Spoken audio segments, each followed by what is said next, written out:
Caí de novo. Minha internet aqui tá pipocando agora. Só foi elogiar.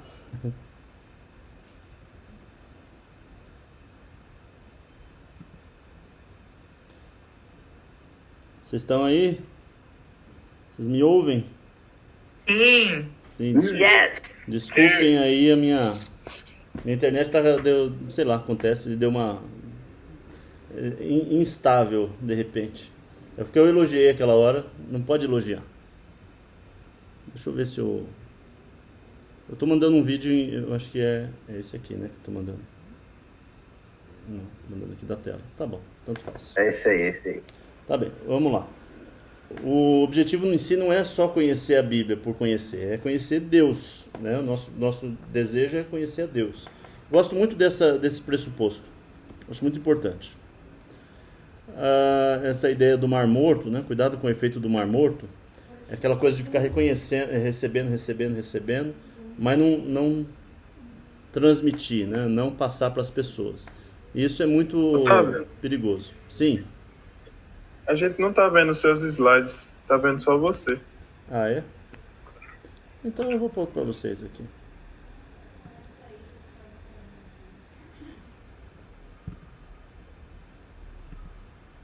Pronto, agora foi. Então eu falei aqui do objetivo de conhecer a palavra, né? E não conhecer a Deus e não só conhecer a palavra. O objetivo final é conhecer a Deus. Ele estava usando? Não? Não, ele foi pro mercado, papai. Não, então ótimo então. E o cuidado com o efeito do Mar Morto que eu citei aqui. O Mar Morto, vocês sabem que ele chama Mar Morto porque ele é morto. Por que ele é morto? Porque ele recebe muito, né? E dá um excesso de minerais, dá um excesso de compostos nele, tanto que a quantidade de sal e minerais é tão grande que as bactérias todas morrem, toda a vida morre, não tem nada lá de vida. Então, o que pode acontecer é da pessoa receber muito, se encher muito de conhecimento e começar a julgar os outros que não têm o mesmo nível de conhecimento dele. E isso vai fazer com que, ao invés de você transmita a vida para as pessoas, que não haja vida nem em você mesmo. Então, a ideia é aprender para comunicar, né? Outro pressuposto que eu... Oi, pode falar. Só sobre a abreviatura do livro ali no pressuposto 9 é Filipenses, né? Sim, FL, Filipenses. Isso. Ali é FP, né? Boa pergunta. Eu posso ter colocado errado. Vou corrigir na próxima. Porque tem outra coisa com FL? F. Só tem Filipenses. Não. Mas obrigado. O correto é FP, né? Tá bom. Alguém mais ia falar?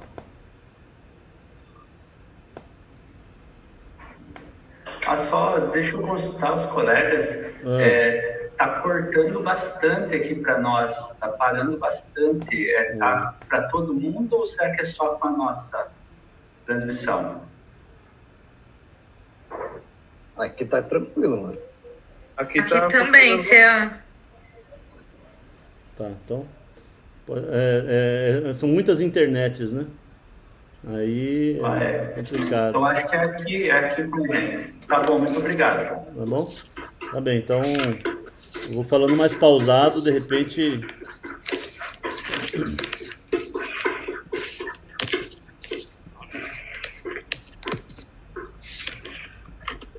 Tá ouvindo uns barulhinhos. Opa! Alguém aí tá acontecendo uns acidentes aí. Cadê a Lana? Tá. Vamos lá. Gosto muito desse princípio também do mantenha isso simples. Às vezes a gente começa a estudar um pouco mais e a nossa linguagem começa a ficar erudita demais. Ou muito acadêmica. Ou a gente fica falando muito de grego, muito do hebraico. Ou muito dos teólogos do passado. usa jargões do teologiquez, né? Então a gente precisa tomar muito cuidado com esse linguajar. Nós temos um pregador que estava aqui em Brasília, ele pregou durante muitos anos aqui, e a igreja não estava se sentindo de fato apacentada, alimentada. Não que ele não tivesse conhecimento, pelo contrário, conhecimento enorme, mas o fato é que a linguagem dele estava descolando da linguagem do público de um modo geral, né? Tem uma estatística também que mostra que quanto mais anos de estudo tem o pastor, menos a igreja cresce. É engraçado isso, mas é uma estatística triste. E a gente precisa ser exceção da estatística, sabe? Ser o ponto fora da curva. E esses estudos estavam, lógico, vão ser distorcidos porque na Universal, por exemplo, o pastor estuda 3 meses e vai pro púlpito pregar o dia inteiro, né?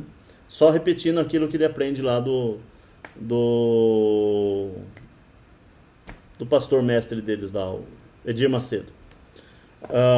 E ao passo que pastores mais dedicados ao estudo estudam 4, 6, 10 anos na vida acadêmica, e aí eles ficam com uma linguagem muito acadêmica. As pessoas não conseguem manter essa compreensão. Então, se a gente está seguindo Jesus, né, qual é o método de Jesus de pregar? Ele prega coisas simples. A criança ouve o que ele está falando, o adulto ouve o que ele está falando, o erudito entende o que ele está falando, né? Há um desafio de compreensão para o erudito e há um desafio de compreensão para o simples, uma possibilidade de compreensão para o simples. Então, nós precisamos nos esforçar para estudar, mas manter simples. Às vezes a gente cria coisas muito elaboradas e fica difícil e dá a impressão de que Deus é confuso, né? Quando Deus, na verdade, sempre se comunica de forma adequada. Tudo bem com vocês aí? Vocês concordam com isso?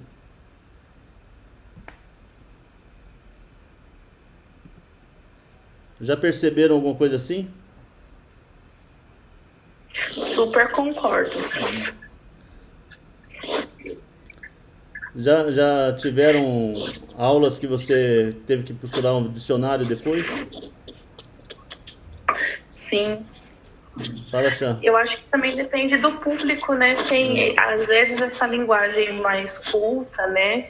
Ela é necessária quando você está no meio de pessoas que já estão nesse mesmo nível. Uhum. Mas quando você vai falar para pessoas que não têm tanto conhecimento teórico, você tem que estar dentro do linguajar daquelas pessoas, né? Uhum, verdade. É isso, ter essa sabedoria de adequar. Quer dizer, você vai ter ocasiões em que explicar uma palavra em grego é excelente.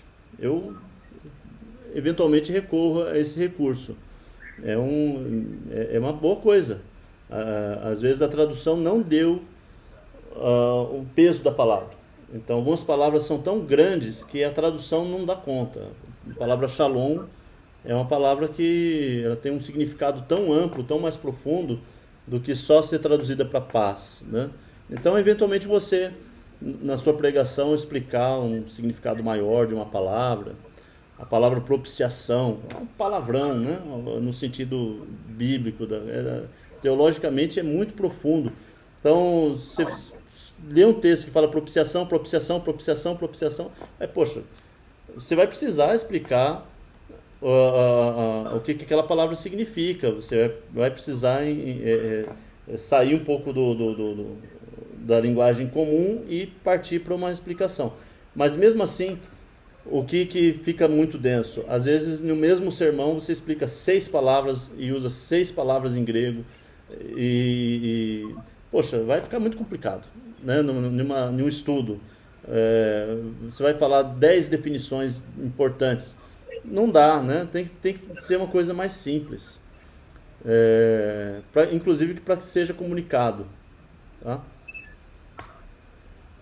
Bom, o João 21:15, né, que Jesus fala para o Pedro, apacenta minhas ovelhas, que nos dá a ideia de que para que nós estamos aprendendo? Para poder alimentar as outras pessoas, né, para agregar conhecimento na vida das outras pessoas. Então, a gente vai precisar aprender formas, técnicas, de manter conciso o estudo. Manter o estudo de uma forma que ele seja interessante, relevante, aplicável. Né? Então, a gente vai falar já disso aqui. O Espírito Santo, através da oração, né, é a nossa fonte. Deixa eu ver se eu diminuo aqui para poder ver o que eu escrevi aqui. Da verdadeira compreensão da palavra de Deus. Verdade. Jesus fala, né, que eu vou mandar o Consolador e ele vai explicar para vocês. Esses dias eu fiz um estudo sobre o Espírito Santo, lendo o livro do Alan Neely sobre ele.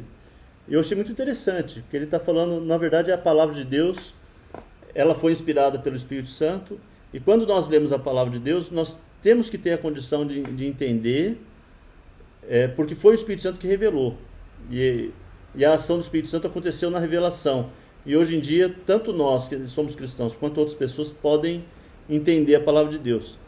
Eu entendi o que ele falou, mas eu tenho uma preocupação com isso daí, que eu percebo que tem momentos que eu estou fazendo um estudo bíblico e que eu fiquei com uma dúvida e eu não conseguia chegar numa boa explicação, e eu oro, eu deixo aquilo marinando, e quando eu volto, eu percebo que foi algo que o Espírito Santo me deu. Então isso acontece, eu quero crer que isso acontece e que nós precisamos valorizar isso. Sem o Espírito Santo, de fato, a gente não tem como produzir bons estudos, boas práticas. Tá bom? Eu acho que aqui eu fechei os meus pressupostos, né? Que a palavra de Deus é mais sábia que os homens. Também, sempre que a gente tiver uma dúvida, o que a Bíblia está falando, o que os homens estão dizendo, a gente já pode saber o que a gente vai escolher, né? Eu gosto muito dessa alegoria. O Jerry que passou para nós. Algum de vocês já viram essa comparação do cão e do paleontólogo? Não, o Eugene Peterson escreveu no livro dele Maravilhosa Bíblia. Muito bom também esse livro. Também não. Mas ele fala o seguinte, que tem duas posturas possíveis e não necessariamente excludentes de nós diante da Bíblia. A primeira é do cachorro, quando acha um osso. E a segunda é do paleontólogo, quando acha um osso. Quando um cachorro acha um osso, o que ele faz com o osso? Vocês podem falar. Sei lá. Ele rói, ele rói, ele come. Ele rói, ele come, mas ele brinca com o osso. Se alguém tentar tirar o osso dele, o que ele faz? Um tanto bravo, né?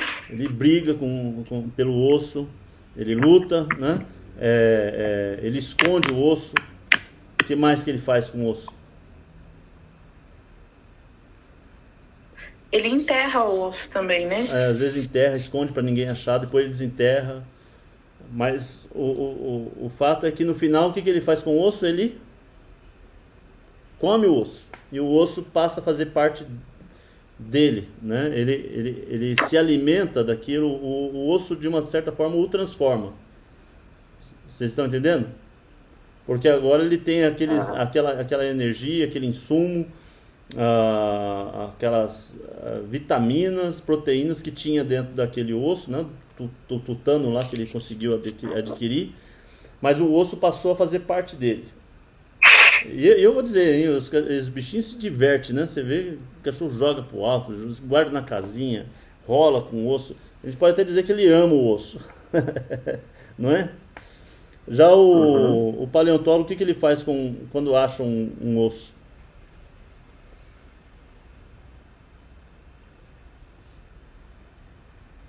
Ele estuda. Ele estuda. E mais? Quem não falou nada aí, fala alguma coisa. Alguma coisa. Alguma coisa. Eu vou dar nota de participação em classe, viu? Piadinhas infames poderão e serão usadas contra vocês. Mas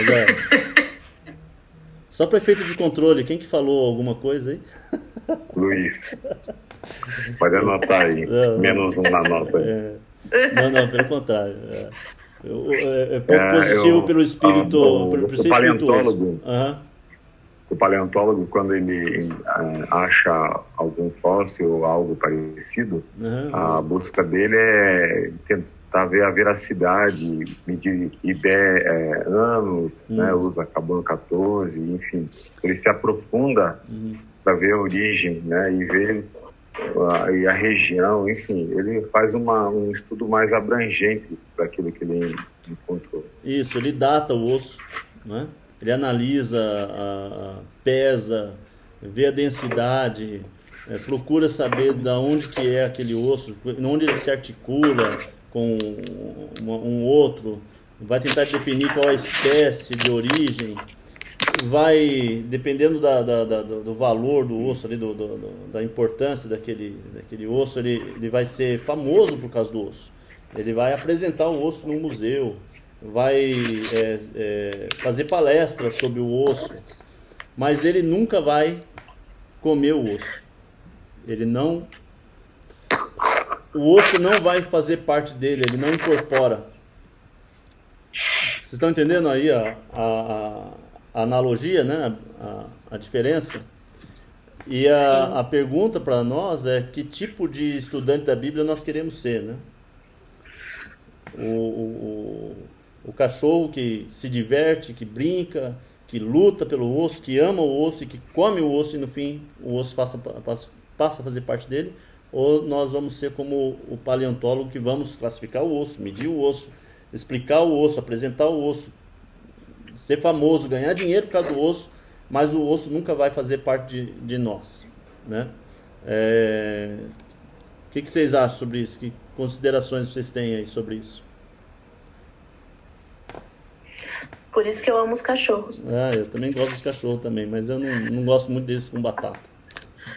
Brincadeira, gente. Não, jamais comi cachorro. O Cian e a esposa, qual é o nome da sua esposa, Cian? É Charles. O que vocês acham dessa comparação aí? Como que vocês se sentem? Vocês preferem ser que tipo Eu de...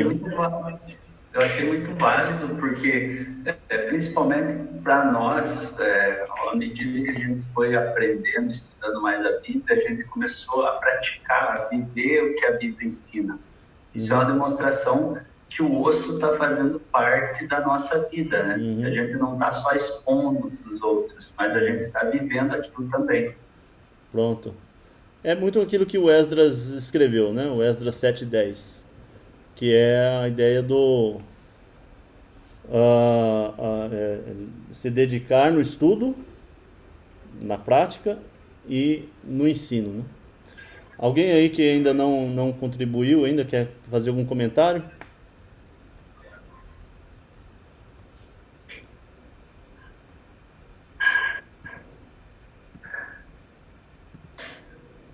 O Gui não falou nada? Só o oi? Fala, Gui. Opa, tô aqui. O que você... Não tem nenhum comentário sobre isso, não. Não? Tá prestando atenção ou não? Professor, Tô. Ah, tá bom. Quem que ia falar? não, é que aqui a Lana, ela tá sem microfone e às vezes ela escreve um negócio no chat, eu não sei se o senhor tá vendo, né? Ah, tá. Ela tá sem microfone. Ah, então se alguém vê alguma coisa aí no chat, traz pra nós aí. Pode falar. O que ela escreveu?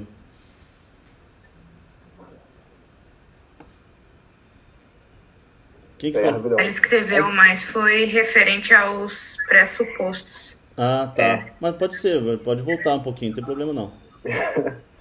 Ela disse que ela escreveu que Jesus, no caso, quando ele ensinava, ele usava para dar exemplo de coisas que eram da época, coisas que as pessoas conheciam bem, tipo lavoura a terra. E ela disse que as pessoas se entendem melhor quando você atribui um significado já pré-conhecido delas. Sim, Jesus é o mestre dos mestres por causa disso, né? Ele consegue atingir todos os públicos, e ele usava a técnica das parábolas, que é uma técnica excelente, né? E ele usava o mundo ao redor, né? Olha os lírios do campo, olha, é como o trigo. E então ele usava realmente a imagem da agricultura, né? Que era bem ali pertinente do dia dele, né? Boa fala Aí, o meu telefone aqui resolveu participar também. Cadê? Como que eu consigo ver aqui o bate-papo? Tá aqui. Então a Lana, tá, ótimo. Legal, se tiver mais coisas podem falar, tá bom? Vamos dar sequência aqui. Vocês querem fazer uma pausazinha ou a gente segue direto aqui?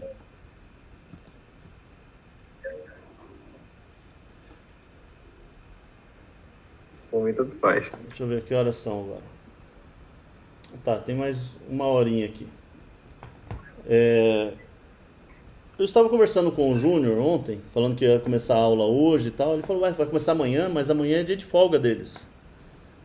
Aí não sabia disso, daí eu falei, não estou sabendo que é dia de folga, né? Mas como é que é para vocês esse estudar de segunda, quarta e sexta? Tá bom esse horário para vocês? Na verdade, Otávio, que eu passei foi segunda e quarta. Sexta tá, não. Segunda e quarta, tá. E para vocês tem algum problema de estudar na segunda?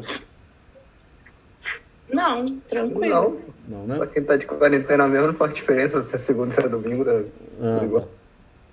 Tá bom. Todo dia tá sendo folga pra gente que tá em casa, entre aspas. Mas o Zé levantou essa questão da segunda-feira e eu mandei lá no grupo perguntando o pessoal tá ciente dessa questão de que a gente tá, entre aspas, abrindo mão da folga.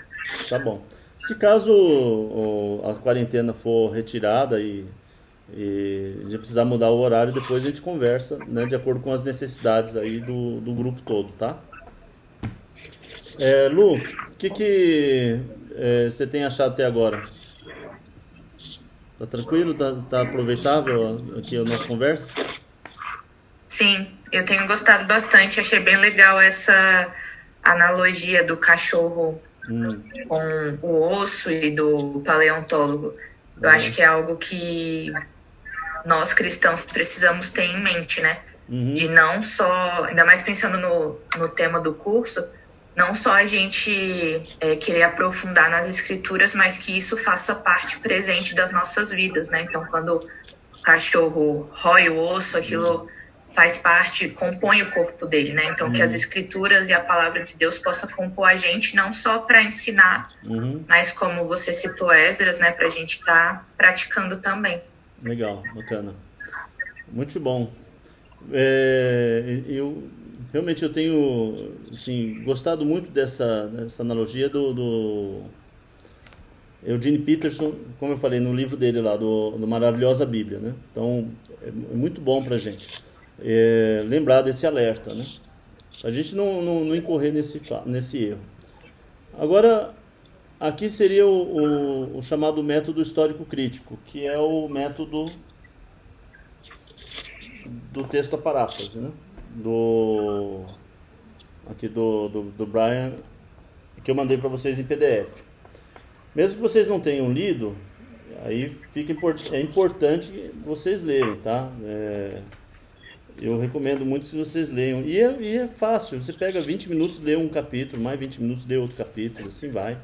E você vai entendendo que ele é bem conciso, mas tem um conteúdo muito bom. E o capítulo 3 é o resumão do método. Então, se você fala assim, não estou com tempo não de ler tudo não. Lê o capítulo 3 para você ter uma visão global aqui, né, e o que você usa em cada espaço. Antes de falar do método histórico crítico, eu queria falar para vocês assim, uma coisa que eu aprendi, que eu achei bem simples, e que creio ser assim, prático, muito prático, para você usar nos seus estudos. É um estudo com os 4 passos, né? Você lê o texto, você entender o que o texto está dizendo, você entender o que o texto diz para você, e aí o que o texto diz para as pessoas com quem você está estudando. Então seriam 4 passos, né? Primeiro, ler o texto. O segundo é entender o que o texto diz. O terceiro é o que o texto diz para mim. E o quarto é o que o texto diz para a pessoa com quem eu estou estudando, ou a igreja para quem eu vou pregar, ou o grupo para quem eu vou dar aula, etc. Ficou claro aí para vocês? 4 pontos? Simples. Eu acho que esse é o método mais simples que tem de produzir um estudo. Esse é o mais básico. Mas ele é muito útil. Por mais que seja básico, simples, vale muito a pena você fazer esse tipo de estudo. Eu citei do livro do Rick Warren, do Como Estudar a Bíblia Sozinho, que ele fala desse método devocional, né? Que é o capítulo 2 aqui dele. O método... Deixa eu ver, tem a introdução, capítulo 1. Método devocional, 9. E aí ele propõe que você estude a Bíblia todo dia, um trecho. Você vai criar uma agenda. É praticamente a mesma ideia do Álvaro, aqui do Brian com o Álvaro, né? Você tem, então, como é que você faz seu estudo bíblico hoje? Alguém aí hoje já estuda, já tem um método que usa no seu estudo? Tem alguma prática do estudo bíblico?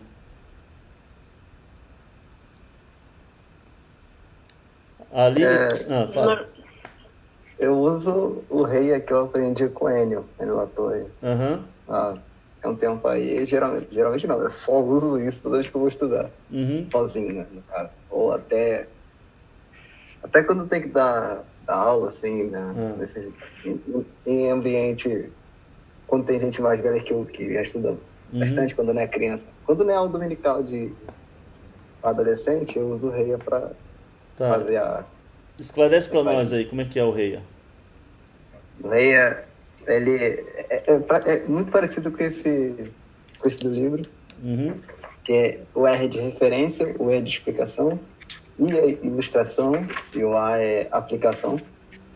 No caso, a referência, né, o texto que a gente vai escolher e estudar ele pelo contexto, que seria a explicação.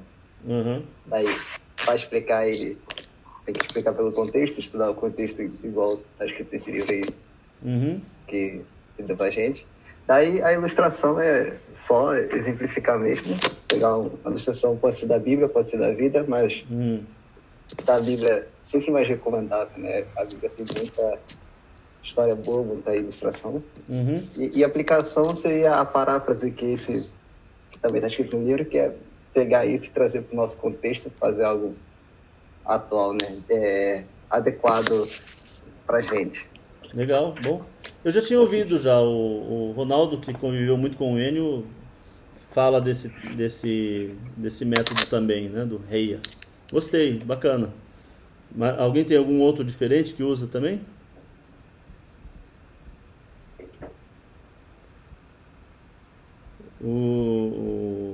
Quem não falou ainda? A Aline. A Aline está aí conosco? Oi, eu tô sim. É que o meu vizinho tá cortando a grama, então tá muito meio ruim pra eu ficar mandando áudio. Tá bom. E Aline, como é que tá? Você tem hoje uma prática de estudar a Bíblia? Você estuda? Na verdade, eu não tenho o costume de ficar fazendo aquele estudo aprofundado, né? Eu gosto muito de fazer leituras, normalmente, quando eu vou dormir sobre a Bíblia, né? Tá. Mas, assim, aquele estudo aprofundado de ler, procurar outras versões, isso eu não tenho costume. Tá, legal. A gente vai ter nessas aulas do Como Estudar a Bíblia, né, desse livro aqui, depois de amanhã a gente talvez comece um pouco sobre ele, mas se a gente não começar essa semana aqui, depois de amanhã a gente vai começar segunda-feira. E aí depois de amanhã a gente só termina do texto a paráfrase. E aí, vocês leiam esse capítulo do livro de Como Estudar a Bíblia, 12 maneiras de como estudar a Bíblia. Vocês leiam esse capítulo 1 introdutório e esse capítulo 2, que é o método o método devocional, tá? Desse daqui, muito bom. Mas aí semana que vem, né? Quarta-feira eu vou enfatizar isso. Então, o método aqui que o Álvaro traz para nós, o Brian, né? O seu Brian traz, e o Álvaro complementa aí. E tá de acordo com o que foi o Luiz que falou, né? Do Reia. O Otávio. Foi o Otávio, meu xará. Eu conheço você, Otávio? Eu acho que não. Você é da onde? Não, eu conheço teus filhos, não amo, mas acho que você é da cabeça do Rio. Legal. Você é do Rio?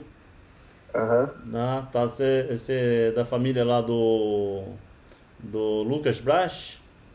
Não, eu não sou Braz, não. Tem muito Braz já. Tem muito Braz no mundo já, né? Legal. Mas que bom. O meu filho já falou de você, assim. A Esther também. Depois eu vou dar uma chamada para ele dar uma passada aqui, para dar um oi para vocês. Deixa eu ver. Valeu. Legal, bom. Mais alguém tem uma prática assim que senta, estuda a Bíblia, ou você só senta e lê e vai? É um método. Normalmente eu leio com o meu esposo, e a gente está tentando agora também, cada início de livro, a gente buscar o contexto, né? A gente tem uma Bíblia de estudos, e aí ele falou assim, amor, vamos começar assim, toda vez que a gente começar um novo livro, a gente lê todo o contexto dele para a gente ter um norte do que a gente está lendo também, né? Porque Entendi. a gente acaba estudando muito, mas toda vez que a gente começa um livro novo, bíblico, é bom a gente retomar, né? Porque são muitas histórias, diferentes lugares, então... E aí a gente termina com uma oração, a gente conversa sobre o que a gente leu um capítulo por dia, e aí a gente vai seguindo, né, as ordens, e conversa sobre alguns pontos e ora. Bacana. O Chan ia falar? Nós tentamos ler o capítulo inteiro. Lógico que tem alguns capítulos que são muito longos, mas então primeiro a gente tenta responder quem está escrevendo, para quem está escrevendo, né, o contexto, e tenta ler o capítulo inteiro, né, quando é possível. Certo. E outra coisa a gente tenta fazer a leitura na ordem cronológica, né, que como os livros estão postos na Bíblia, eles estão fora de ordem cronológica, né? Eles não estão na ordem como foram escritos. Então isso também facilita um pouco. Certo, bacana. Há uma ordem cronológica quase que linear, né? De Gênesis até Esther. Tem algumas exceções, mas se você pegar de Gênesis a Esther, é quase que linear. E no Novo Testamento, os evangelhos vêm antes de Atos, tá certo? E as cartas, aí a cronologia das cartas é complicado de estabelecer a linha cronológica entre elas, mas vale a pena fazer essa colocação, é bacana, ajuda realmente a entender o que está acontecendo, né? Depois os profetas, realmente a ordem cronológica deles é difícil também, mas até Esther, a ordem cronológica quase que total, quase sempre, né? Bom, eu fazia meus estudos assim, comecei a estudar a Bíblia, eu tinha uma Bíblia que tinha as referências, não era uma Bíblia de estudo, mas tinha as referências, e eu comecei a olhar aquelas letrinhas embaixo, os númerozinhos do lado, e achei que aquilo ali podia ser legal, né? Aí comecei lá a ler Mateus, e aí Mateus fala, né, para que assim se cumprir as escrituras. E aí tinha lá a referência. Eu peguei aquela referência, fui lá e Isaías tal, e se cumpriu. E aí eu fui fazendo aquilo me ajudou muito, né? Nunca ninguém tinha me ensinado nada, nunca tinha ninguém me falado nada, e mesmo assim a Bíblia se auto-explica, né? Se você tiver uma referência, pronto, a coisa já pode ir para frente. Mas deixa eu começar a falar aqui a proposta mesmo em si. A proposta é que você faça uma leitura bíblica, um estudo bíblico frequente, ou diário, ou semanal, mas que tem, eu acho que uma frequência menor que semanal não condiz com alguém que segue a Jesus, né? Ainda mais alguém que quer pregar a palavra ou ensinar a palavra. Então, nós precisamos estudar a Bíblia ou diariamente, ou no máximo semanalmente fazer um estudo atento de algum livro da Bíblia. Tá certo? Então, esse é o desafio que eu quero deixar com vocês. Estabeleça uma agenda de leitura e estudo de um texto. Você não precisa correr e ler a Bíblia toda num ano, estudar a Bíblia toda num ano. Mas você precisa estudar com uma certa profundidade um determinado livro. Escolhe um livro que você fala, não, gosto do livro de... Alguém aí, qual é o livro que você gosta mais? Romanos. Eu pensei em Romanos também, olha que interessante. Outro livro. 1 João. 1 João, pronto. Então, vamos dizer que você pega aí o 1 João, eu vou estudar esse livro, mas eu não vou só ler os versículos. Vou ler o livro, né, 1, 2, 3 vezes e vou fazer um estudo mais aprofundado desse livro. Se você conseguir terminar esse estudo do 1 João em uma semana, que bom, né? Ótimo. Mas se não conseguiu em uma semana, deu 2 semanas, não tem problema. O importante é que você tire o máximo de lições e que você conheça mais profundamente o 1 João. Enquanto que todo mundo sabe mais ou menos o que está acontecendo lá em 1 João, você que sabe exatamente qual é a estrutura do livro, quais eram os objetivos do livro, quem escreveu o livro, quando escreveu o livro, os desafios que a igreja estava passando quando o livro foi escrito, as lições principais, e você tem uma série de aplicações importantes daquele livro, de mensagens fundamentais daquele livro. Então, esse é o exercício, né, de fazer estudos assim, frequentemente, constantemente. Terminou 1 João, começa 2 e 3 João e Judas. Terminou isso daí, vou estudar Tiago. Terminou isso, aí, sabe, sempre. E que isso seja uma rotina na sua vida, que você não tem que pensar se vai estudar. Você só tem que perguntar qual é a sequência que você vai seguir. Mas que você tenha sempre um estudo bíblico em andamento que você está dirigindo ali para o seu conhecimento, para o seu crescimento.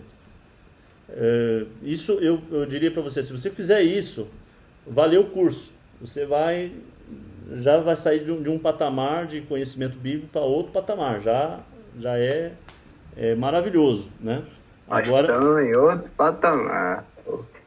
Outro patamar. Não, Cala a boca, Tavinha.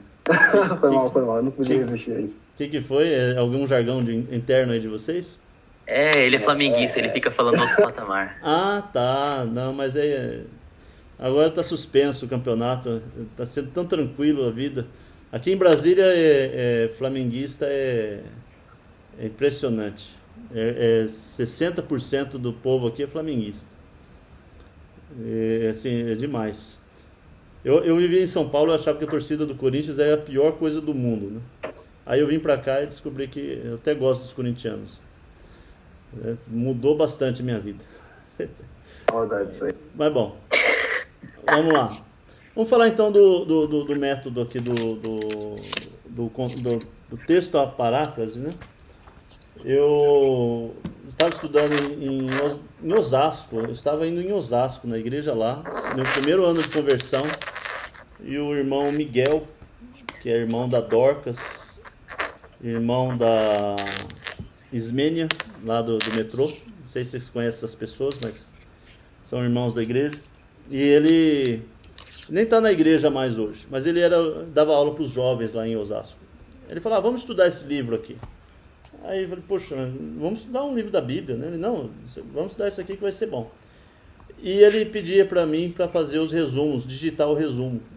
Então ele me dava lá um resumo escrito à mão, e eu levava para a empresa, onde eu tinha acesso ao computador, e digitava no meu horário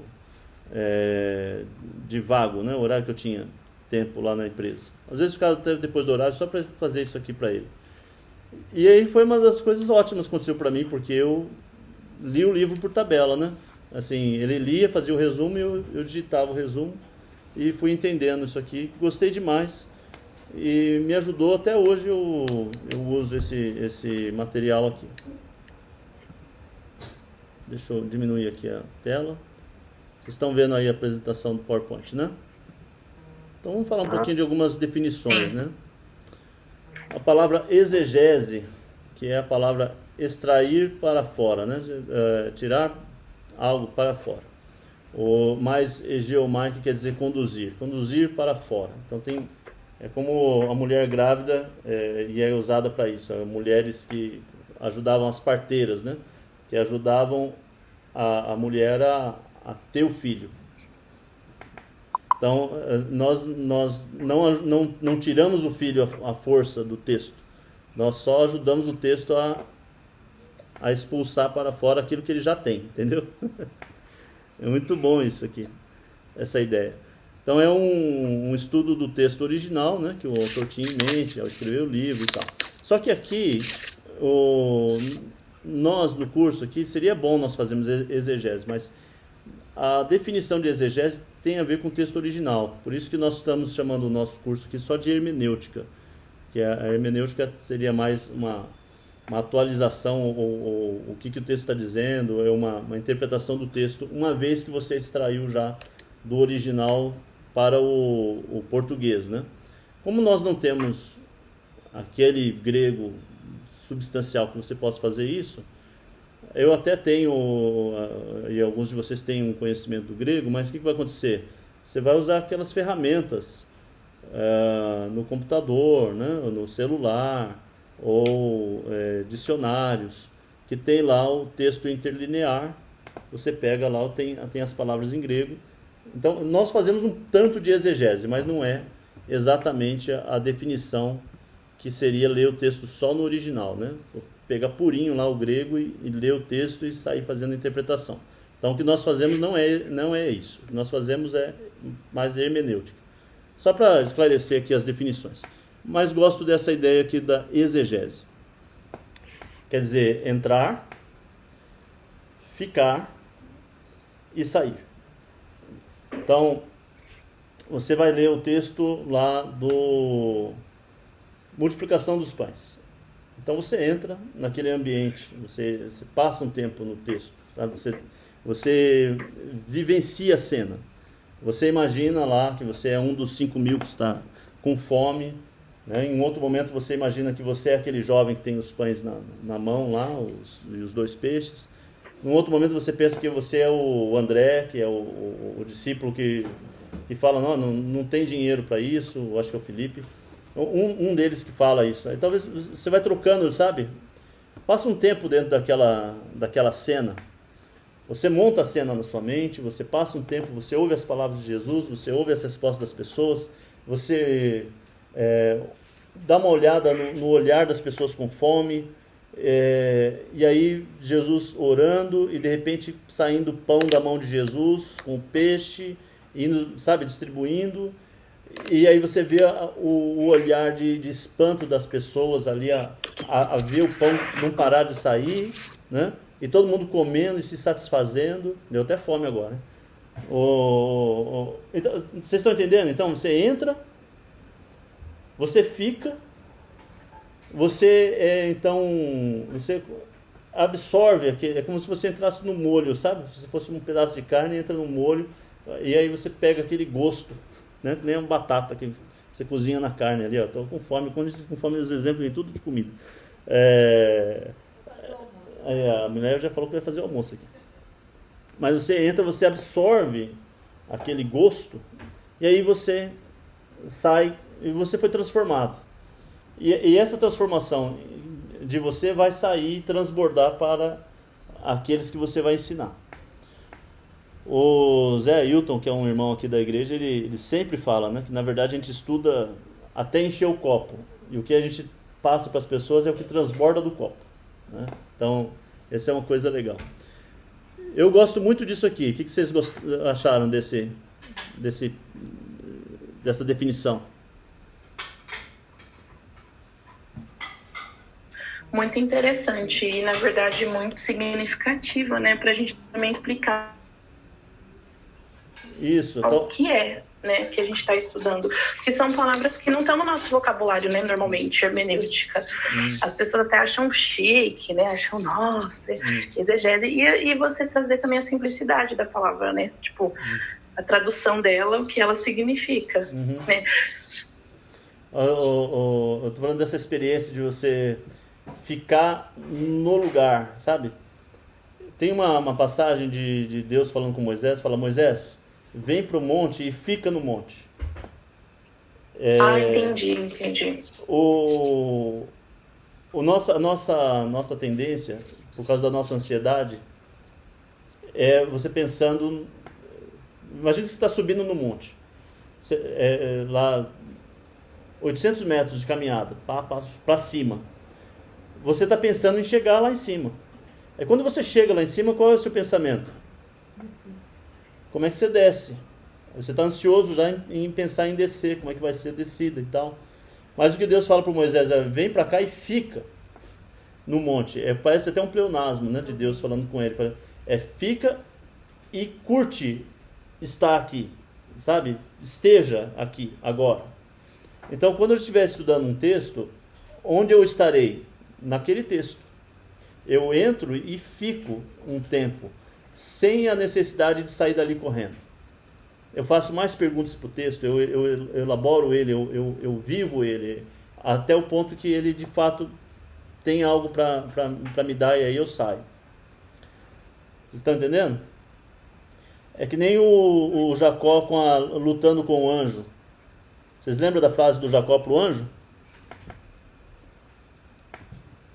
Não saio daqui sem a minha bênção? Isso, eu não te largo enquanto você não me abençoar, né? Então essa é a ideia. Nós pegamos um texto, nós nos atracamos com ele, e eu só largo ele quando ele me abençoar. Quer dizer, eu vou ter alguma lição importante para passar para as pessoas ali, né? Então eu ficar um tempo ali, e isso produz aquele algo mais para você poder transmitir para as pessoas. Senão você vai só falar mais do mesmo. Você vai pegar o mesmo texto que todo mundo já viu, você vai falar o que todo mundo já sabe, e aí não houve uma experiência, né? Então, mas a ideia então é entrar, ficar e só sair quando for algo diferente. Agora, lógico, alguns textos você já estudou tanto que você vai entrar, vai ficar e não vai ter realmente tanta coisa nova, mas sempre vai aparecer uma coisa ou outra que vai te dizer: puxa, isso foi legal. Bom, definição de hermenêutica, né, que é outra palavra importante aí do texto. Hermenêutica é um ramo da filosofia que estuda a teoria da interpretação, que pode referir-se tanto à arte da interpretação, à teoria e treino da interpretação. Mas a hermenêutica é uma ciência, por exemplo, no direito tem hermenêutica do direito, na hermenêutica, enfim, é a arte de ler um texto e entender o texto. Tem um livro famoso, eu até tenho aqui em PDF, Como Ler Livros. Você fala: poxa, como ler livros? Que aula estranha é essa? Parece uma aula de alfabetização. Mas, de fato, a gente tem um problema no Brasil, que é reconhecidamente um país de analfabetos funcionais. Vocês já ouviram falar dessa definição, né? O que é um analfabeto funcional? Ele lê, escreve, mas não interpreta. Isso. Não tem uma capacidade de interpretação, né? Na mesma proporção da sua leitura e escrita.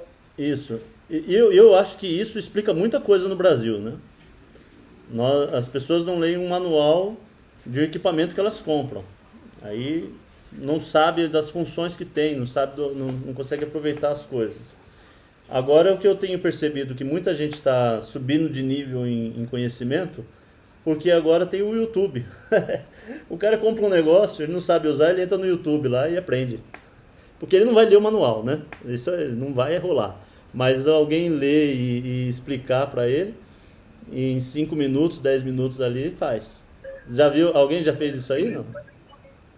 Já viu isso acontecer? Sim, e na verdade a gente também tem que entender que as pessoas aprendem de várias formas, né? Tem pessoas que aprendem muito mais lendo, outras mais escutando, né? Então acho que a gente também se olhar e ver como eu aprendo melhor é importante. Às vezes a pessoa senta para ler um livro, 10 minutos ela está dormindo. Eu, por exemplo, eu tenho muita dificuldade com leitura longa, extensa, mas eu fico às vezes 3 horas assistindo um documentário. Para mim é muito mais útil. Pois entende? Não, então, eu reconheço isso daí. Na didática a gente aprende, né? Exatamente, que as pessoas têm as formas diferentes de aprendizado, né? 20% é a palavra escrita, 20% é a audição, né? 20% tá na expressão da pessoa, no tom de voz. Então, realmente a gente precisa cuidar de tudo isso aí quando vai ensinar. Mas o que eu estou querendo falar é que a hermenêutica é uma arte necessária nos nossos dias, no Brasil. Porque as pessoas aprendem muita coisa, mas elas não aprendem a aprender. O meu avô falava para mim que a gente tem que ir na faculdade, não é para aprender, é para aprender a aprender. Ele nem falava da escola, ele falava assim, tudo bem que na escola você aprenda a ler, escrever e o conteúdo das matérias que você está ali lidando. Mas, na verdade, o que nós temos que aprender é como aprende. Então, por exemplo, no Sercris, quais foram as últimas disciplinas que vocês tiveram aí?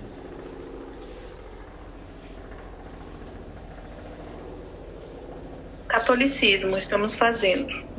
Eu estou, né? Alguém aí tá estudando algum livro da Bíblia? Romanos, Lucas?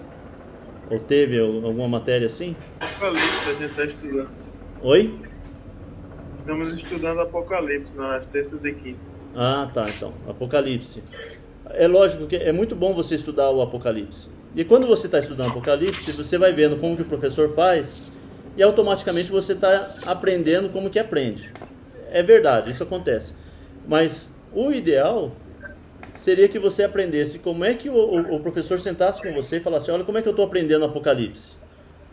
Ou você pega um comentário de Apocalipse do William Hendricks. Como é que o William Hendricks desenvolveu aquele comentário? Como é que ele chegou naquelas conclusões, naquelas descobertas? Como é que ele desenvolveu aquela série de sermões que ele tem sobre o livro de Apocalipse?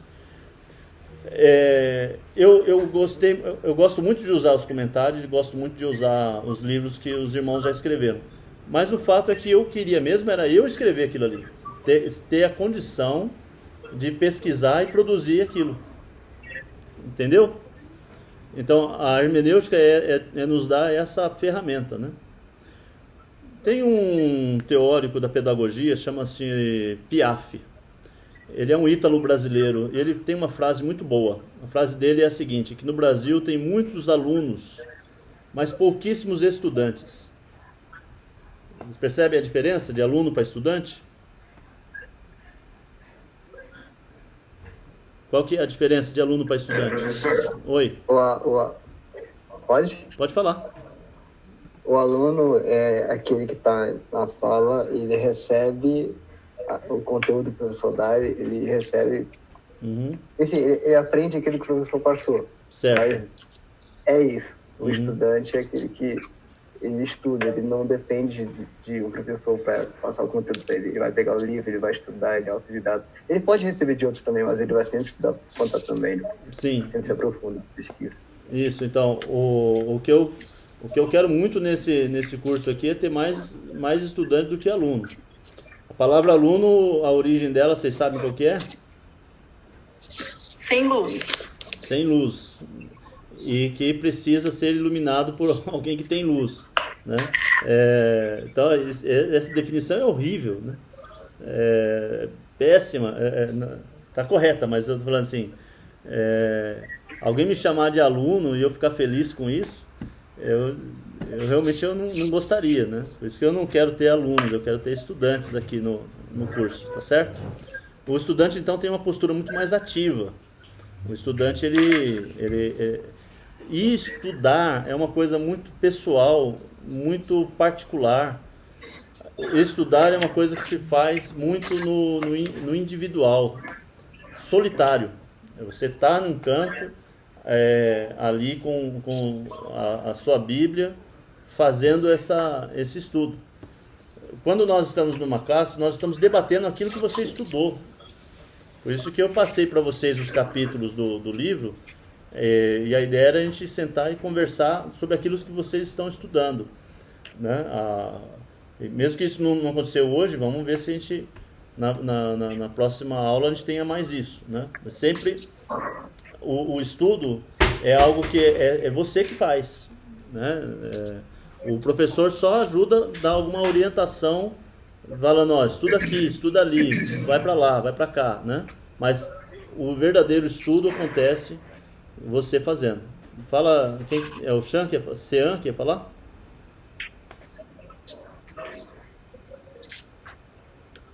Isso.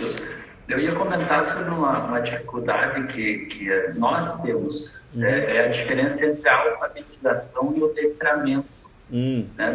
Nós fomos alfabetizados e muito pouco letrados. Então a gente tem essa dificuldade de interpretação. A gente conhece os códigos, mas tem dificuldade para interpretá-los. Né? Sim. E quanto a ser estudante, eu acho que a maioria de nós está aqui já porque isso é intrínseco, né? A gente nunca deixou de estudar e provavelmente nunca vai deixar de estudar, né? Eu acredito que o professor também seja um estudante. Sim, claro. A definição do Piaget, que eu achei interessante, que assim, no Brasil tem muito aluno, porque o nosso sistema de ensino, ele pressupõe muito o professor entregar, e o aluno recebe, e ele faz pouco aquela prática saudável de ir fazer o exercício, de ir pesquisar além do que o professor deu em classe. Imagina o professor dar uma aula sobre Segunda Guerra Mundial e o aluno sai dali vidrado no assunto, pega lá o Google, Wikipedia, vai atrás dos links, pega um artigo sobre o assunto, acha um livro, e no dia seguinte, na aula seguinte, ele tem mais conteúdo do que o professor sobre Segunda Guerra Mundial, né? Quando isso acontece, aquele aluno ele não só aprendeu, ele transcendeu ali, aquilo enriqueceu a vida dele de um jeito fora do comum. Bom. Deixa eu seguir aqui como que eu diminuo aqui? Com o ensino aqui, né? Então, alguém quer comentar? Pode falar. Uma pergunta. Uhum. Eu, assim, na verdade, eu vi que você pediu pra gente ler aqueles 4 capítulos, né, desse livro do Método Sócrates, se eu não me engano. E eu queria saber, assim, como que vai ser essa questão da leitura? Você quer que a gente leia tudo ou a gente vai lendo aos poucos pra gente discutir? Porque eu vi que os livros têm, em média, 130 páginas, né? Tem um bem grande. Então, assim, você quer que a gente vai lendo, você vai falando pra gente o que nós precisamos ler pra gente debater na semana? Ou a gente lê tudo e vai discutindo sobre tudo, só para me nortear um pouco nessa questão. O ideal a seria próxima você... aula, por exemplo, para quarta-feira, o que você espera de leitura, né? Aí a gente...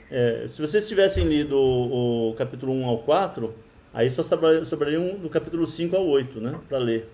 Agora, se não leram, o ideal seria ler, talvez, do 5 ao 8. Só que eu acho que com o conteúdo que a gente vai falar hoje, vai dar para você ler do 5 ao 8. Mas recomendo muito que leia do 1 ao 4. Esse aqui, eu diria que vocês precisam ler ele inteiro, né? Ele é Ok. A gente vai voltar muito nele, vai praticar, vai fazer exercício. Vocês vão cansar dos assuntos disso aqui. A ideia é assim, vocês saírem bem saturados disso. Mas eu não vejo problema na saturação. A saturação só é chata, mas ela tem um efeito prolongado depois, tá bom? Mas leiam o que vocês puderem ler desse livro aqui até quarta-feira. Eu não sei como que é vocês, mas eu pego um capítulo desse aqui em 20, 30 minutos eu leio o capítulo. Aí eu paro, vou fazer uma outra coisa, tal, pego mais 20, 30 minutos e leio outro capítulo. E Perfeito. rapidão você lê. Dá para ler daqui até quarta-feira, dá para ler ele inteiro, mas se não der para ler inteiro, lê os capítulos seguintes aqui. E preferencialmente esse livro ou os outros também que você mandou para a próxima aula? Esse aqui, primeiro. Esse Tá. do Brian, do como estudar a Bíblia, do texto à paráfrase. Perfeito. Eu vou seguir Porque aqui. aí a gente enriquece o debate também, né? Que de repente a gente termina a aula hoje só terminando aqui algumas definições, e aí vocês leem o capítulo 1 a 4, aí na quarta-feira a gente fala do capítulo 1 a 4, e na segunda-feira a gente fala do capítulo 5 a 8. Vamos fazer assim, tá bom? Então, essa semana Perfeito. vocês leem esse livro aqui, o do texto à paráfrase, como estudar a Bíblia. Que eu mandei anteriormente, mas eu tenho que reconhecer que eu também, a primeira aula eu nunca tinha lido nada, era difícil de eu ler antecipado o que o professor pedia para ler. Então, eu reconheço que o normal é isso. A primeira aula é uma aula de professor falando bastante e dando um norte do curso, e as outras aulas que a gente tem um pouco mais de debate mais participativo. E eu não estou aqui fazendo só uma crítica a vocês, né? É um reconhecimento, é fato, é assim que é. E seria, para mim, por exemplo, Otávio, seria bom sempre você dizer qual é a literatura, porque aí eu me dedico mais a ela, que senão fica muito amplo. Porque eu vi que são bons livros, mas se eu for ler tudo ao mesmo tempo, eu acho que eu não vou conseguir pegar a essência. Então, sempre na próxima, você dando esse link, olha, para a próxima aula tal parte, aí a gente olha para aquilo específico para enriquecer o debate. Legal, não, é isso mesmo. Então, próxima aula é isso. Os primeiros 5 capítulos, os primeiros 4 capítulos do Como Estudar a Bíblia, da introdução até o capítulo 4. Tá certo? Perfeito. Depois, a gente tem do capítulo 5 até o capítulo 8, que é mais denso. É menos capítulos, mas é mais denso. É uma coisa mais... Tá. Tudo bom. Mais alguém quer comentar? Tranquilo. Vamos lá. Hermeneuem significa declarar, anunciar, interpretar, esclarecer e, por último, traduzir. Significa que alguma coisa é tornada compreensível ou levada à compreensão. Explicar. Tem a ver com a palavra judaica ou hebraica da Midrash. Né? Midrash era o Talmudim, que era também outra palavra que os judeus tinham. Né? Os rabones chamavam seus discípulos, eles traziam o Talmudim, né? o seu ensino daquele dia. Daí que tem o Talmud, que era aquele compêndio dos ensinos dos grandes rabinos, dos grandes rabones do Velho Testamento. E é assim que é o método de ensino dos mestres. E Jesus era um rabone, era um mestre. E ele ensinava assim, explicando algo que estava ali, mas que ele tinha um parecer, uma explicação mais aprofundada sobre isso. No Sermão do Monte a gente vê muito isso. O Sermão do Monte praticamente é isso, é Midrash de Jesus, né? Jesus ensinando alguma coisa que estava lá, mas estava sendo ensinado até errado. E aí Jesus direcionava para o ensino que vinha do princípio. Ele falava, no princípio não era assim, né? Então Jesus falava, vocês ouviram o que foi dito, mas o princípio por trás disso aqui, no direito eles usam a ideia do espírito da lei. Quer dizer, a lei tem alguma coisa, mas os legisladores, quando criaram aquela lei, ela tinha um pensamento por trás. Então, a lei sobre velocidade máxima nas estradas.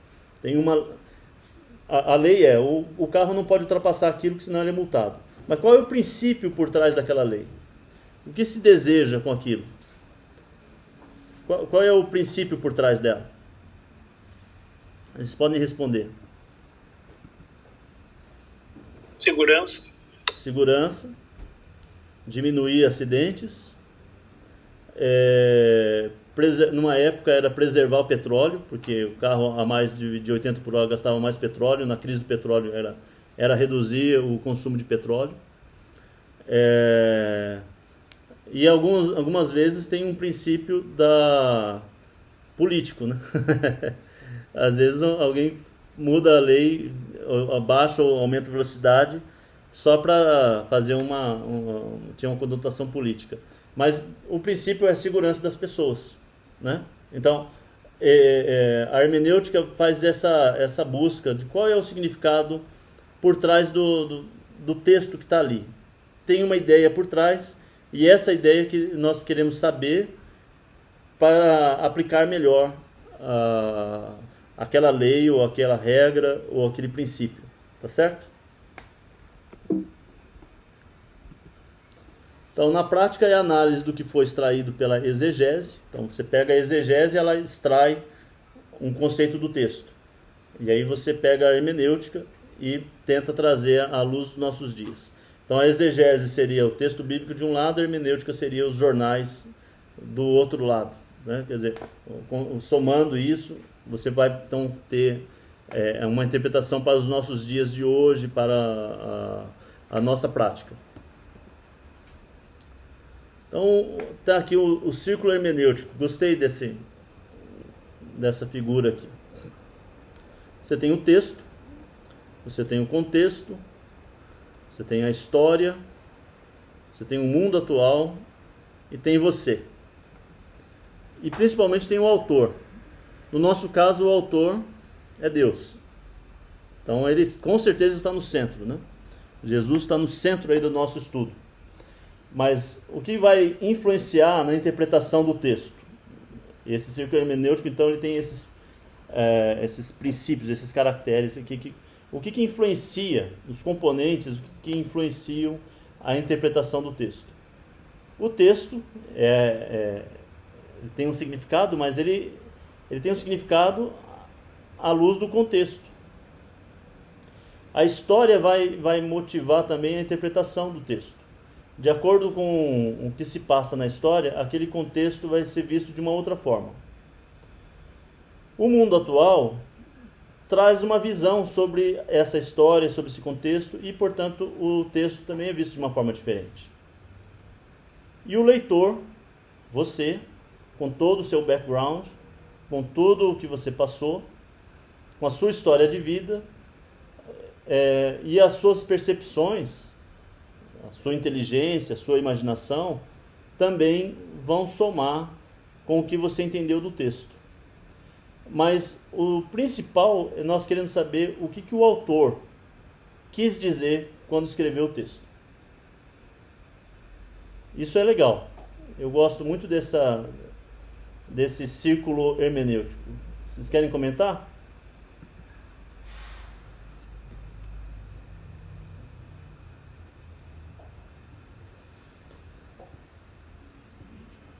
Por mim tá tranquilo, Otávio. Uhum.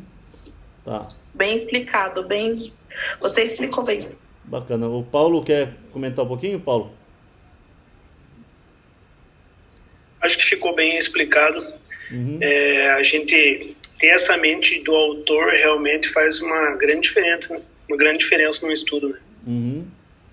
Normalmente a gente tem já uma mente cristã, alguma coisa assim, às vezes acaba perdendo a essência da história dos judeus e tudo mais. Bacana. O que mais gostaria de comentar? O Breno já estuda teologia há um tempo, né, Breno? Já tinha visto isso? Sim, já tinha visto, a gente viu um pouco disso no AME, né? A gente fez o AME, então legal. A gente um pouco dessa parte básica de poder interpretar o texto para poder evangelizar e explicar para as pessoas. Bacana. Esse gráfico aqui eu não tirei do livro do Álvaro, eu tirei de outro lugar, agora não lembro exatamente de onde eu tirei, mas acho que foi do livro sobre hermenêutica que eu tenho aqui. Mas bem, de qualquer forma é muito, muito bacana isso aqui. É muito legal, por exemplo, quando você estuda a história e a gente vê, por exemplo, a história de batismo, né? A conversão e batismo. Como é que a ideia de batismo do infante, né, batismo de bebê, surgiu? Aí você vai na história e você vai descobrir por que se batiza bebê na igreja católica. Vocês estão estudando catolicismo agora, alguém já viu essa história, não? De onde que surgiu o batismo de bebê? Por causa do pecado original, né? Eles argumentam isso. Tá. E aí que alguns calvinistas concordam, né? E a igreja presbiteriana, por exemplo, também batiza bebê, né? Então surge a história da linha teológica que eles vão seguindo levou eles a essa teologia, né? E aí quando a gente sabe disso, a gente vai entender como é que a gente vai desconstruir essa teologia errada, voltando para o texto original, lembrando o que o autor queria dizer com isso, e aí você vai corrigir, apesar do contexto histórico da Igreja Católica. Mas sabendo a história, você vai poder ter mais subsídio para poder corrigir isso aqui e saber o contexto real da Bíblia, né? E o texto vai te dar a base. Então é bem legal quando a gente sabe a história nos ajuda. Eu tenho uma história que eu gosto muito de contar para as pessoas quando eu estou conduzindo elas para serem cristãos, né? Que tem a história dos judeus em Portugal, que o rei da Espanha não queria que houvesse mais judeu em Portugal, senão ele ia tirar o apoio dos portugueses. E aí os portugueses falaram, não, vamos resolver o problema dos judeus. Chamou todos os judeus para o porto e falou para eles, vocês vão sair daqui ou nós vamos dar para vocês barco, dinheiro e vocês saem de Portugal. Aí os judeus foram. Chegou no porto, tinha um exército de soldados lá, cercaram eles, pegaram todos um monte de balde de água e jogaram em cima dos judeus e falaram, agora vocês estão tudo batizados, vocês estão tudo agora cristãos. E mandou eles de volta para Portugal e mandou a carta para o rei da Espanha dizendo, tá todo mundo batizado, agora não tem mais nenhum judeu aqui. Resolvemos o problema dos judeus. E eu gosto de contar essa história para mostrar para os católicos, né, se valeu esse batismo ou não, né? Normalmente eu conto essa história antes, daí eu pergunto para eles por que não valeu. Né? E aí eles vão respondendo. Mas é legal porque vai mostrando para eles a incoerência de você batizar alguém sem o consentimento da pessoa, né? Os judeus não tinham nem consentido e foram batizados todos lá e eram tudo cristão agora. E aí ajuda eles a entender que você batizar uma criança, um bebê, que sem o consentimento dela, sem ela ter manifestado fé, desejo de ser batizado, e ela está aderindo àquilo, não faz sentido, né?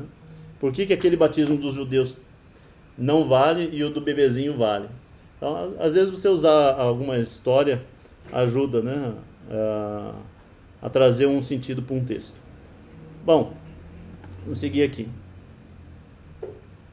Terminando aqui a aula hoje, o texto, esse método histórico crítico, ele pressupõe que você está sempre fazendo suas leituras, como eu falei aqui, né? Você tem o seu estudo bíblico ou diário ou semanal, então você está lá estudando o livro de Romano, a Nanda que citou o livro de Romanos.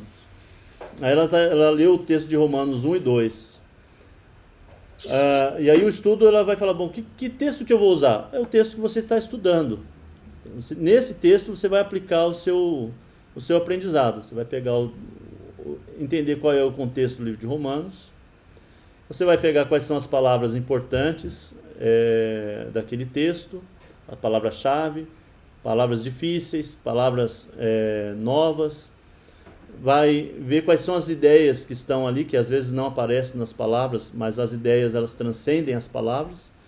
E finalmente você vai escrever a sua paráfrase, o que você entendeu. Você vai reescrever aquele texto com o significado para você. E no caso você vai pensar em alguém com quem você pode compartilhar aquela paráfrase e, portanto, uma aplicação para a vida dela também. Então, esse é o método assim, né, grandão, mas na verdade nós vamos ver ele passo a passo na próxima aula. Isso, vou parar por aqui. Então, por hoje, acho que foi bom, eu entendi tudo que eu falei, espero que vocês tenham gostado também. Deixa eu ver aqui se eu vejo vocês, cadê vocês? Eu queria que vocês abrissem o microfone agora para a gente falar algumas percepções aí, né? Quem tiver câmera que puder aparecer aí. Puder.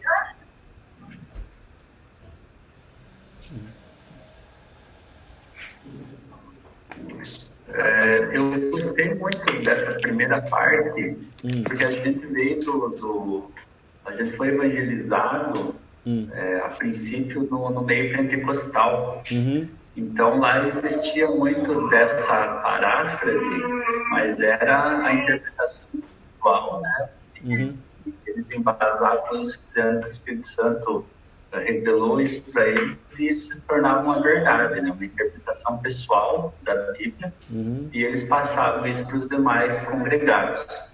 E a gente consegue ver agora, nesse princípio, né, da forma correta, como a gente pode se apropriar disso, mas da forma correta, entendeu? No contexto, passando que realmente o autor, que é Deus, quis dizer com isso, né? É importante a nossa opinião sobre o fato, mas isso nem sempre é uma verdade que se aplica a todos, né? Verdade. Esse estudo da Bíblia, você tendo um método, ajuda você a errar menos. A gente sempre vai ter alguma coisa errada, né? Porque nós somos humanos. Mas a ideia é você, em tudo na vida, se cria métodos para que aquele método, se replicado, eu estou aqui hoje estudando a Bíblia, eu uso esse método. Daqui 30 anos, alguém vai pegar esse método e vai estudar a Bíblia, vai chegar em conclusões muito parecidas, porque a Bíblia é a palavra de Deus e Deus sabe se comunicar. Deus não vai falhar em se comunicar, né? É possível nós termos uma interpretação única da Bíblia. Por isso que é possível ter uma só igreja. Essa diversidade de igrejas que tem é porque não há um método de estudo da Bíblia e o cara fala muito do que tem na cabeça dele, como o Sean aí falou. Chega mais pra cá. Você tá ali, ó, naquela câmera ali. Meu filho tá aqui, quer dar um oi pra vocês. Fala aí, filho. E aí, beleza? Tem o Gui, você conhece aí o Gui, o Otávio. O Otávio tava aí também, eu acho que saiu, né? Ah, tá ali, ó. Aí, bro. Nosso xará. Tudo bom? Tranquilo. É a maior quantidade de Otávios por metro quadrado aí, ó, de tela. De zoom. Pode crer, verdade. Muito bom. E esses bebezão aí, Paulo? Os filhotes? Eles são os meus filhotes. Estamos aqui estudando junto também, tentando interpretar. Legal, já vão ser bons hermeneutas. Samuel e a Rafaela. Que legal. Rafaela e...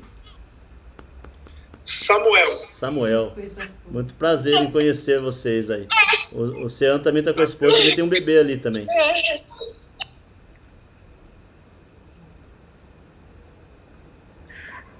Sim, nós estamos aqui com a Sara.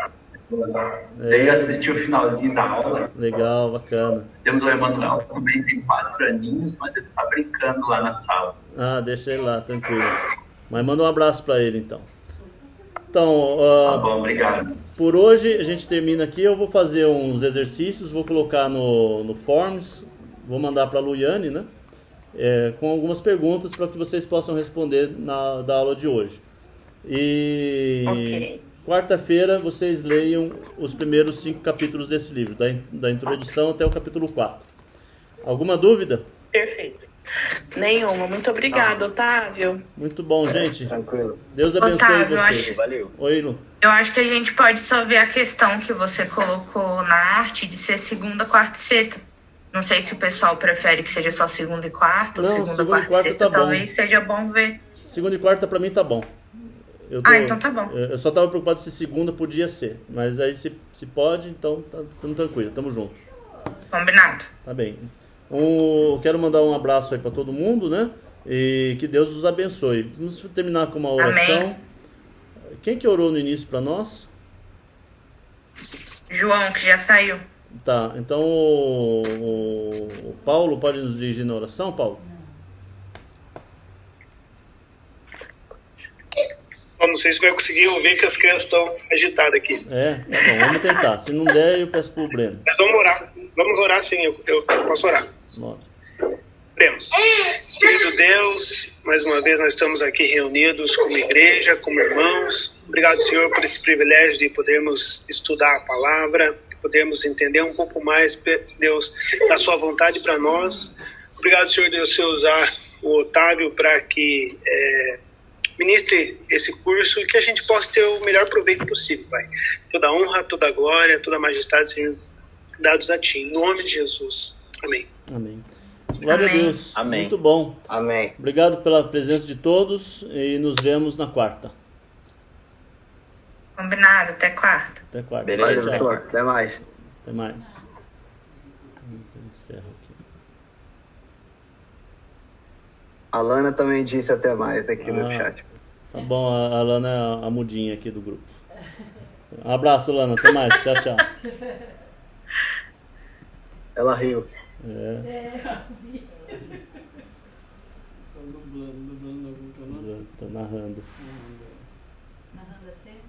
Narrando assim. Não, mãe, não.